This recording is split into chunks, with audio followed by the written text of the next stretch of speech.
Nggak ada Islam itu saling bunuh, nggak ada. Islam itu hayat, hidup dan menghidupkan. Seandainya kalau jalan rusak ini di Jawa Barat, KDM langsung lihat dan atasi cepat. Tapi pokok pegunungan beda, saudara. Survei 1 tahun, pengamatan 1 tahun, datang timpun tanah 1 tahun sampai tidak jadi-jadi. Akhirnya jalan tambah rusak. Bolehkah gubernur kami pindah ke Jawa Barat dan KDM pindah ke pokok pegunungan supaya jalan kami bisa perbaiki cepat? Ini jalan raya Menaduga. Tahun lalu sampai sekarang tidak jadi dan datang hanya survei demi survei, tapi tidak pernah terrealisasi dengan baik. Assalamualaikum warahmatullahi wabarakatuh.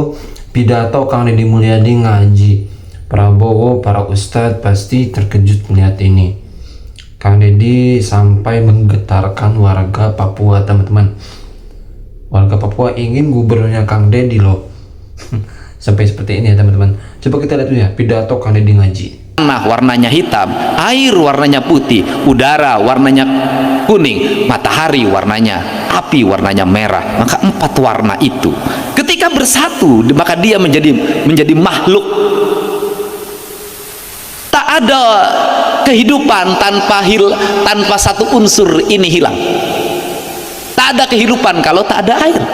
Tak ada kehidupan tak ada udara. Tak ada kehidupan tak ada matahari. Tak ada kehidupan tak ada tanah. Ada. Karena tak ada, ini harus ada. Ketika ada, agar hidup maka harus bersenyawa. Maka falsafah Sunda Siliwangi.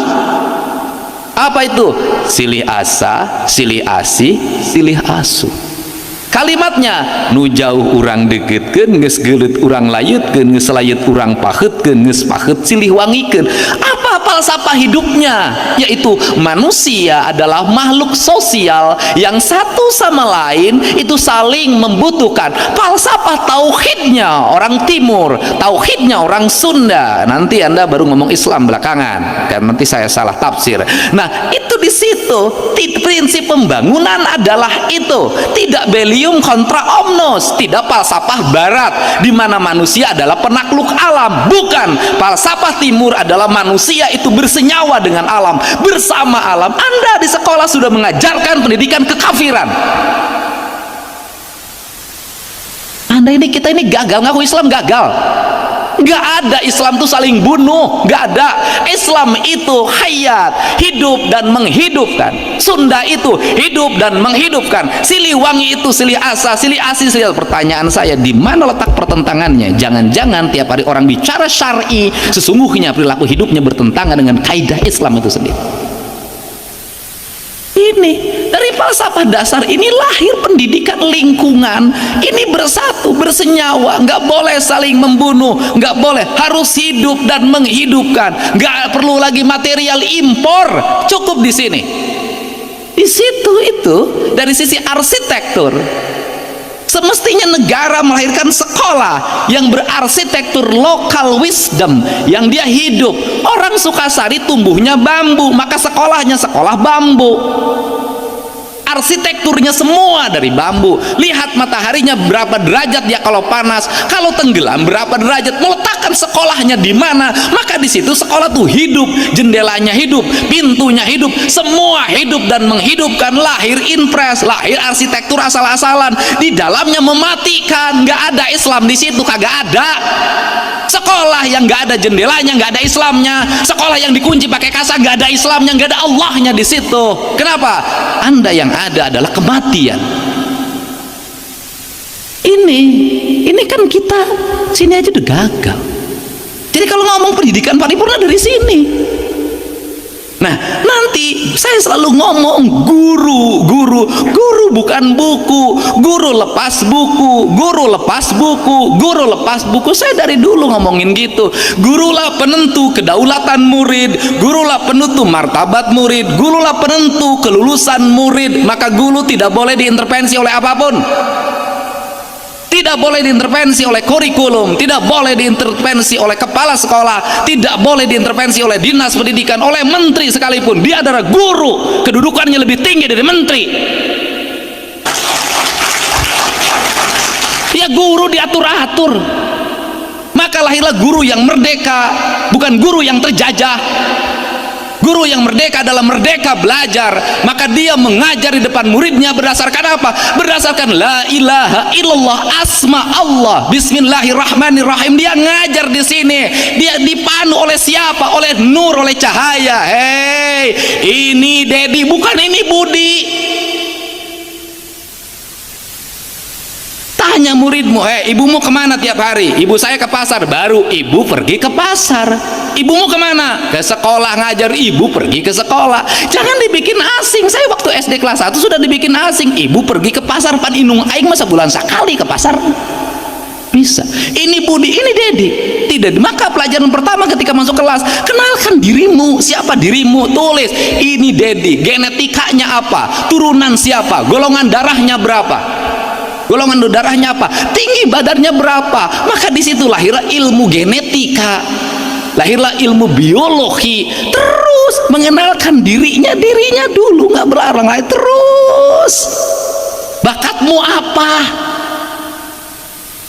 Kalau sudah bakatmu apa, ya sudah, kamu bergerak di sekolah sesuai dengan bakatmu. Maka sekolah nggak ada ranking, maka sekolah merdeka, nggak ada yang pinter, nggak ada yang bodoh. Setiap orang merdeka, hidup besar, mencapai masa depannya, menuju kemuliaan hidupnya berdasarkan bakat yang dimilikinya. Merdeka. Guru tugasnya memandu. Ini standar dasarnya calistung, baca, nulis, ngitung. Nggak bisa ngitung ditukar dengan kalkulator, nggak bisa. Secanggih apapun perkembangan teknologi, metodologi ini tetap harus dilakukan. Kenapa? Itu pelatihan otaknya agar bergerak. Anak-anak belajar stres. Jadi kalau di sekolah stres nggak apa-apa. Karena apa? Karena orang stres itu adalah orang yang normal. Orang yang nggak normal tuh nggak stres lagi. Jadi orang gila tuh orang yang sudah merdeka dari stres. Jangan dipikir, loh, Anda ketika melihat orang gila stres jelema teh salah. Dia tuh sudah terbebas dari stres. Tugas manusia itu apa? Mengelola stres, karena hidup itu dari masalah ke masalah. Tugas manusia itu mengelola pikiran, mengelola masalah, maka masalah menjadi kekuatan. Maka dalam ilmu matematika, negatif kali negatif positif, masalah dikali masalah keberhasilan. Jadi saya seperti ini, saya hidup bersyukur. Dari mana bersyukur? Dilahirkan jadi orang miskin. Bersyukur, bapak saya anaknya 9, saya anak paling bungsu. Bersyukur. Ulama senang hidupnya, tidak terlalu berat, nggak seberat saya. Pendidikannya sedikit, nggak berat, menurut saya kurang nyaman. Kenapa? Jadi kalau ngomong ke sekolah tanpa jajan, saya dulu ke sekolah tanpa jajan tapi terpaksa, sabab uang jajan. Tapi dengan keterpaksaan itu, maka saya bikin nasi di rumah. Karena minyak gorengnya harus dibagi, minyak keletiknya dibagi untuk goreng, nanti goreng ikan asin siang. Maka pagi-pagi saya hanya cukup pakai sangrai, sangu, pakai uyah, sederhana. Ternyata sekarang sangrai sangu itulah makanan paling sehat bagi saya, karena terbebas dari minyak goreng. Sederhana. Nah, konsepsi, jadi Anda tuh pendidikan tauhid, pendidikan tuh sama. Biologi itu ya tauhid, fisika itu ya tauhid. Nah, ini dari sini. Nah, dari sini disebutlah papat kalimat tunggal. Papat kalimat tunggal itu manusia yang bersenyawa dengan ini. Kita pasti ngomong Hindu, Sunda Wiwitan, Keharingan, Kejawen, pasti ngomongnya ini. Kita ini kan kacau banget. Ini loh, saya bilang terus. Orang kalau, makanya orang Nusantara itu sudah monoteisme dari dulu, udah monoteisme. Anda bayangin, orang Sunda apalagi sudah monoteisme, apalagi orang Sunda, ya Allah ya Rabbi, panggil nama Tuhan aja nggak berani. Kenapa orang Sunda nggak berani? Itu sopan. Kenapa itu sopan? Nyebut ngaran bapak wae teu meunang, komo nyebut ngaran Gusti. Orang Sunda loh. Sok Dedi nyebut ngaran bapak Dedi wani teu? Henteu. Komo nya Gusti. Teu wani. Teu kudu diucap-ucap. Teu kudu diengap-engap da Gusti mah kawasa. Kan kita terlalu berani menyebut nama Allah.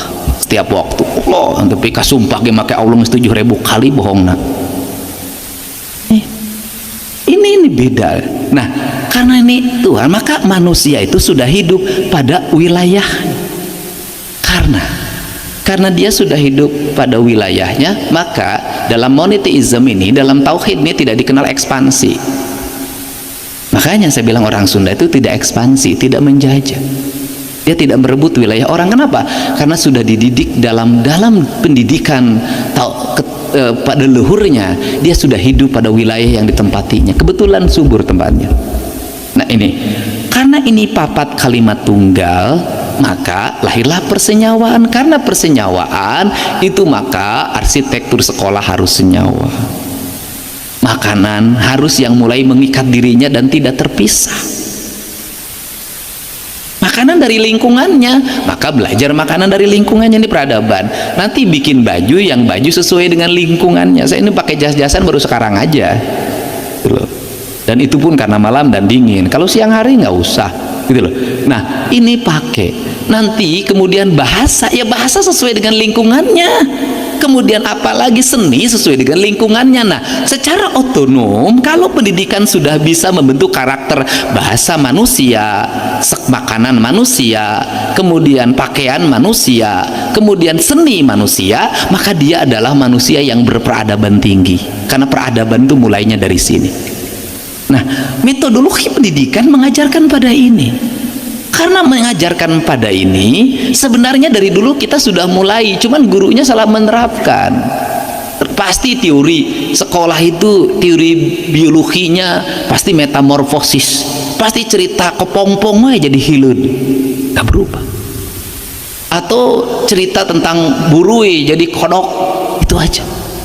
Padahal seluruh hidup itu metamorfosis. Maka anak-anak diajarkan analisis. Nah ketika diajarkan analisis, anak itu nggak usah loncat jauh, seluruh nganalisis apa yang ada di lingkungannya. Karena nganalisis apa yang di lingkungannya, maka biologi itu diarahkan pada analisis lingkungan, fisika diarahkan pada analisis lingkungan, kimia diarahkan pada analisis lingkungan, matematika diarahkan pada analisis lingkungan, ilmu sosial diarahkan pada analisis lingkungan. Karena analisis lingkungan, maka anak-anak itu akan merasa bangga dalam lingkungannya, sehingga dia menepuk dada, aku orang Indonesia, aku orang Guruduk.